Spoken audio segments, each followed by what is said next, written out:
I'm Indra, and I'd like to welcome you to the Messy Middle Matters, where my friends and I explore all the twists, turns, and challenges that arise in the messy middle of work. Hey, Amanda, how are you today? I'm good. How are you, Indra? I'm good. I'm so happy that you're joining me today for a topic that I know that everyone can probably relate to in one way or another. What we're going to be talking about today is when you're looking for a role, yes, everyone knows how to hunt for the red flags of like the things that like trigger, you're like, oh, that's not going to be for me. But like what we're going to talk about today is talking about finding the green flags. Yeah, I love this mindset shift, right? Because Yeah. if you're looking for the red flags, you're being active about looking for what's wrong, right? Yeah. And like shifting your mindset to looking for the green flags instead of being on the defensive and looking for, the red ones, the negativity in your interview process. 100%. And because it's just it's difficult when whether you're trying to find your next gig and you're freelancing, whether you're looking for a full-time role, no matter what you're trying to do, especially in this particular market, which is wacky right now. I just keep using the word wacky because there's so many other words I can use, but I think that sums up all of it.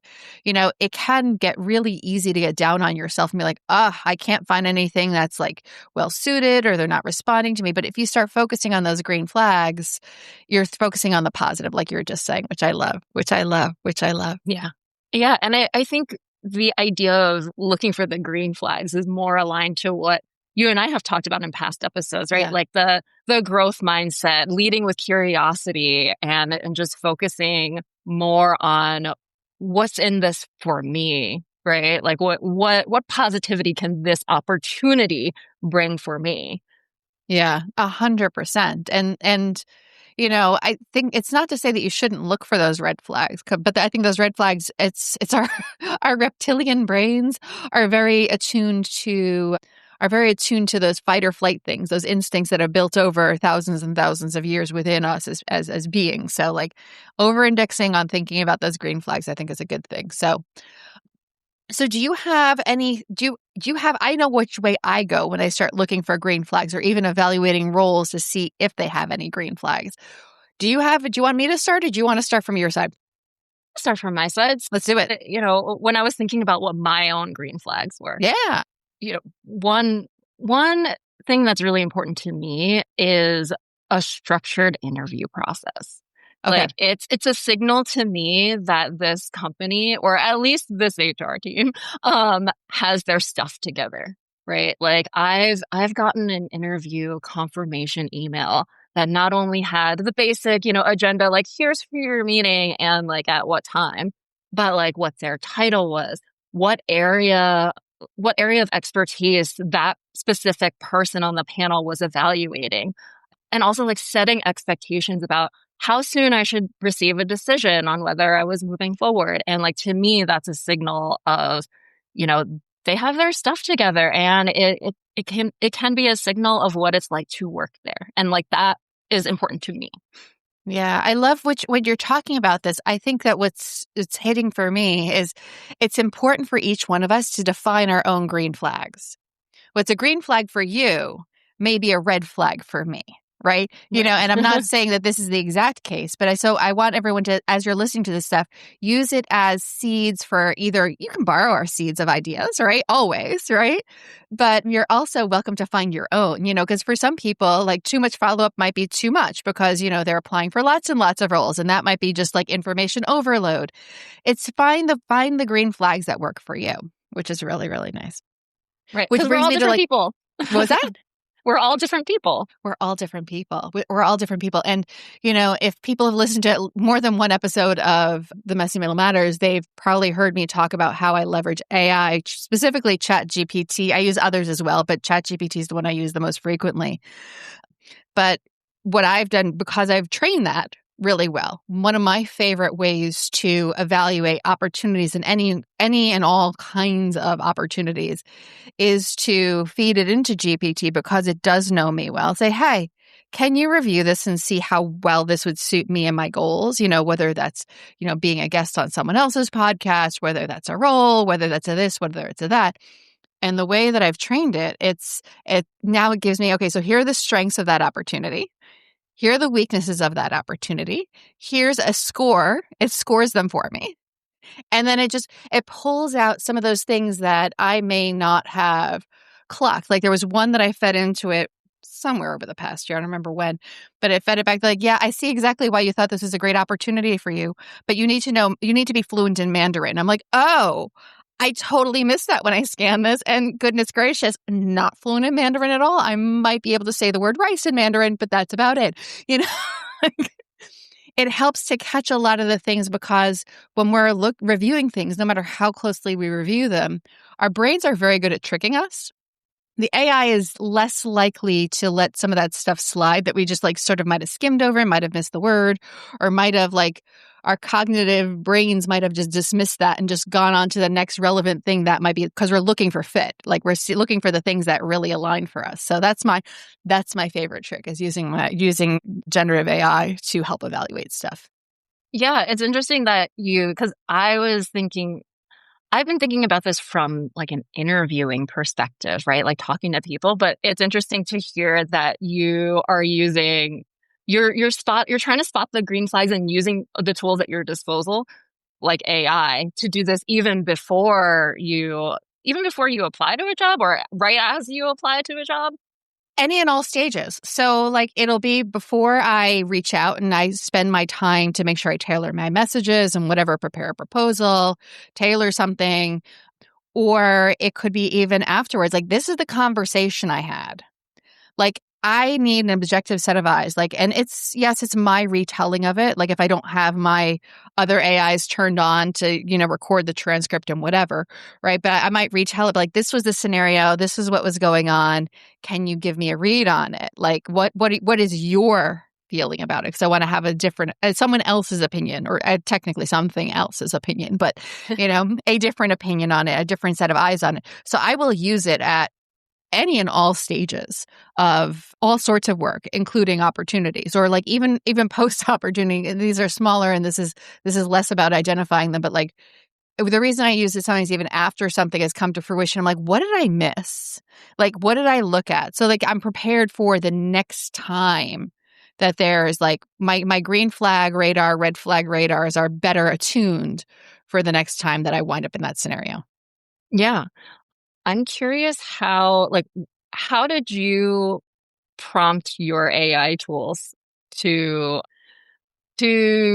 identify what your green flags are so that, when you're asking it a question about this job description or what happened here, Yeah. like it can spit out the information that you need to ensure that you're aligned or maybe not aligned. It's a good question. So I've been training it for lots of things. I use it for almost everything, and some people might, wince at that. And I have my own reasons for it, but I've fed everything into it when it comes to organizing my business. I've fed everything into it regarding the podcast. So all the topics we talk about, it knows about in some way, shape, or form. I regularly have tweaked my resume and all those LinkedIn profiles, blurbs, copy for my website, and then, so like that's like the long view of what I've fed into it.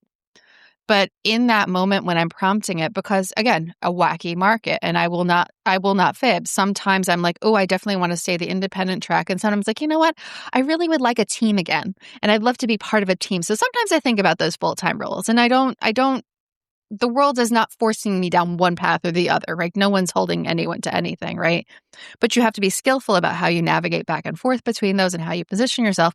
So I'll give it the context of this particular moment. Hey, right now I'm in the mindset of X, and these are the things that I'm looking for. Don't want to abandon Y, but this is the stuff. Can you help me evaluate these roles? And so I'll feed it one role at a time, and then it'll evaluate. And I use that same, I don't even know what the terminology is for it, but the same thread I will use across all the different things until that thread starts hallucinating and getting too wacky, or like context jumping, and it does weird stuff. Might start a fresh one. But that's how I've done it. Have you used any sort of AI in your evaluations or no? Not to the extent that you have, as you described, but more of I'll feed it job descriptions and I'll feed it my current version of my resume, right? And I'll ask it like, is this a good fit? If it, like tell me about this. Or like, if you think Yeah. it's a good fit, like, is there anything I should change in my resume to tweak it so that like the AI on their side can pick up my resume better, right? Yeah. But I love that process too, because in that process, when it feeds back, like you should position you and I happen to work at Automox together, so I'll choose that one. Hmm. So you Yeah. should position your Automox role in this particular way. And you can look at those bullets and be like, ooh, I don't Hmm. want to be seen like that. Like, and that to me is a way of, that's a red flag. Like, ooh, maybe this isn't the role for me. Let me reread this a little more closely. But if it nails it, you're like, ooh, green flag. That's exactly the Right. stuff I was most excited about from that from that role. And I would love to do that again. So that's a way of finding the green flags and using it the way that you're talking about it, like tailoring your resume, tailoring your summaries, tailoring your cover letter. I know there's a lot of whatever out there around, negative feedback on us using AIs for doing that stuff. But the reality of it is most employers expect something that is tailored to them. Hmm. Right. And how do you expect us to do all of this and and still keep our sanity? So I am pro AI and all that stuff. Right. So Especially in this wacky market, right? it is Yeah. So like I asked wacky. specifically about, how you use AI and how you're prompting it and what you're thinking about, because like I think we want to talk about the figuring out the framework, right? Like Mhm. figuring out what, or giving the listeners a framework to use to figure out what their green flags are. And I think that's so there's lots of ways to do that. I mean, the way that I used to do it in the pre-AI days is do a brain dump with like 500 colored Post-its and then I'd cluster Post-its, right? Like, because again, anyone who's met me knows I love a Post-it and a Sharpie. But, and then see what surfaces, like, or even like having a notebook and I jot down the words that are there and see what surfaces and see what are the things that are the most important to me, you know. But in the world of AI, I know people have used mind mapping software and all sorts of other things too for that. In the world of AI, you can use your AI to figure that out. Be like, hey, I don't know what I want. What questions can you ask me to figure out what my green flags are? Right. How can you, like, what questions can you ask me to help, or what questions can I answer for you to help identify which roles would be best suited for me? And then it gives you those questions and you don't even need to brainstorm those, right? And then it collects that into its own memory, right? Again, so like to me, it's a time saving issue. It's a gut checking issue. I can always, you have to check your AI and say, that's not what I meant. That's not what I want. Right. Last night I had an interaction with ChatGPT where it interpreted something that I said, y'all, I'm giving away a big secret here right now. Interpreted something that I said in a very positive connotation because I used the word impressive. But what people don't know, I mean, I think people who pay attention to me know this, but people who are not paying that close attention, I use the word impressive in such a spectrum of ways. Sometimes it's like, oh, bless your heart version of impressive. And sometimes like, oh my gosh, that's really impressive. And it could be anything in between, right? So I had to correct him, like, just so that we're clear, add this to your memory. When I say impressive, I may or may not be sarcastic. I may or may not be, neutral. I may not be like super positive. So check and ask, please. So you're allowed to check your GPT and say, that's not what I meant. And if it starts being not useful and it's like, I feel like it's completely disconnected from me, I start a brand new chat window. And I start fresh. See, like it has some of the most important memories locked in its main knowledge base, but then that refreshes it just a little bit for me. Yeah, I do the same. Yeah. Yeah. Have you used it to ask it, figure out what questions you should even begin to ask? But more so from a like, oh, I'm about to talk to somebody here's the job description. Here's what I know about the opportunity. Yeah. And like, here's a list of questions I plan on asking because Yeah. I have a handful of questions that I like to ask during every interview process, like no matter what the role is, right? Yeah. And I'll ask it, is there anything else that I should be assessed? Like, what other questions should I be asking? Is there anything that I might have missed based on all of the context that you know here? Yeah. And that's another way to like this. So Do you have any green flag questions that you love to ask, like to find your green flags during an interview process, whether it's the phone screen or like deeper in the interview cycle? One of my go-to in my handful of questions is, Yeah. what does success look like in this role? And when is it a green flag and when is it a red flag? That answer. I'm curious, like, 'cause I'm imagining the green flag and the red flag answers right now. Yeah, for me, a signal of a green flag is, yes, the actual answer to the question, but what I like to assess is the consistency across answers from different interviewers. That's interesting. That's actually good. Was thinking like the worst red flag in that question is like, I don't know. Yeah, for sure. I'm like, I am in a role that I should know that answer. I might even be the hiring manager and I don't know that answer. Like, that's not always a red flag because, depending on your role, depending on your scenario, depending on a lot of things, and depending on how they phrase it, it might not be a red flag. But a lot of times when they're like, I don't know, I've never thought about that. Right. Well, especially from the hiring manager. Come on, friend, you can do better than that. But yeah, for me, like one of the green flags that I look for is the consistency, right? Like, I've worked at places where they put their best, most positive people on the panel, and like Mhm. that might not be representative of of the greater team or company, right? And so like I like to assess for consistency. Yeah. So let's talk about green flags that you find when you're evaluating the company, right? When you're really, and that might be after you've applied. That like there's a different order of operations in different scenarios. But I know that both of us do this especially when we're talking about full-time roles. Like, look, how do you assess that company is one that you might thrive in? I go straight to their company values page.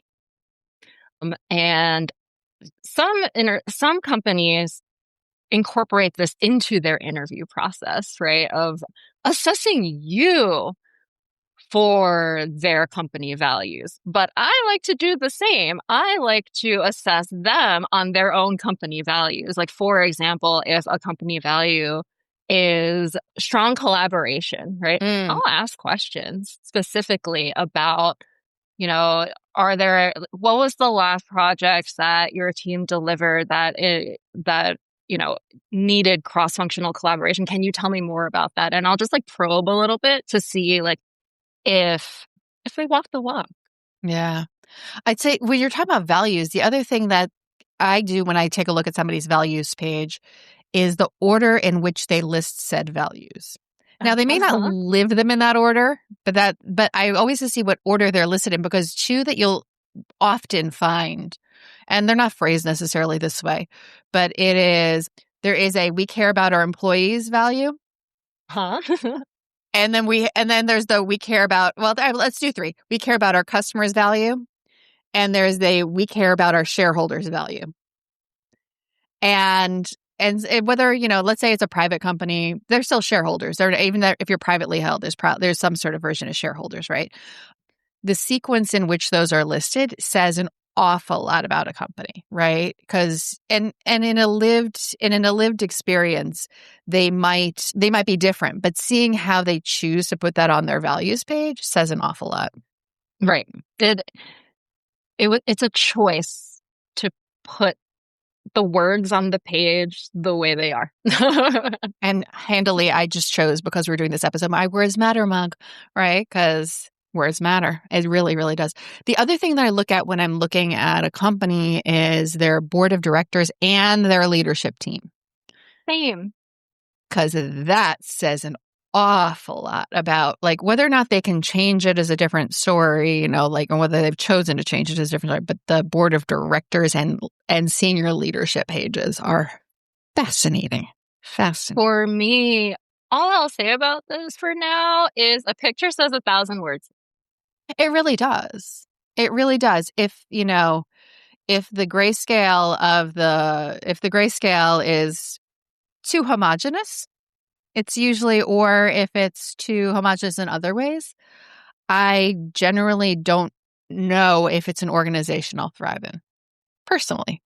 Right. Personally, like that's a green flag that I'm looking for, a more diverse set of directors, leadership, C team, even like the company as a whole. Like I'll look at LinkedIn and see who works at that company and just do a quick scrolly scroll. Or have all these people worked together at the same company for all these years? Or did they all go to the same university? Or there's lots of ways to assess this stuff. And again, you need to know what green flags you're looking for to figure out, is that the fit for me? Is that the fit for me? Yay. I'm trying to think. I feel like we hit an awful lot of stuff, including stuff I didn't even know that we'd even talk about. Like, this feels like a weird place to end, but I also feel really I'm trying to go through my brain, because it is figure out what you're evaluating on when it comes to green flags. Everyone sees my Band-Aid today. I scratched myself this morning. Goodness gracious. So evaluate the roles to see how they suit you, right? Or you figure out what you're evaluating them on. Evaluate the roles to see how they suit you. Evaluate the companies to see how they suit you. Evaluate the people to see how they suit you. And just do your best. Do your best, but look for the positives, not just the negatives. Right. You're looking for fit, not for reasons not to join this company. 100, because if you did that, there's not too many places that we'd all wind up, because there's always something to be found somewhere, right? Right. No company is perfect, right? But yes, I think it is a big part of this is doing that self-reflection piece, or use AI to help you with your self-reflection. However whatever tools you want. That. Right. Whatever tools you want to really think about what you are looking for in your next role, and figure out how to structure your evaluation process to look for the things that fit you. Right. And I think the last thing I think that I'd like to add is the fact that, it's always good to figure these things out if you can when you're in a good headspace.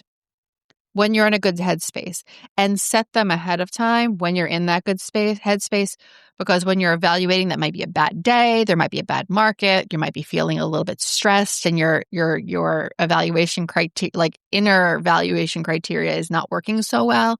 You need to rely on that external something, whether it's your checklist, whether it's another tool, whether it's another human being who helps you look at that stuff. Figure it out on a good day. And then always touch on it so that you don't undersell yourself in the moment when you're a little bit stressed out. Yeah, I think that's great advice. Amanda, yet another useful conversation. I trust that everyone got something good out of it today, and I hope y'all will join us next time when we cover another topic from the messy middle. Bye, everyone. Bye.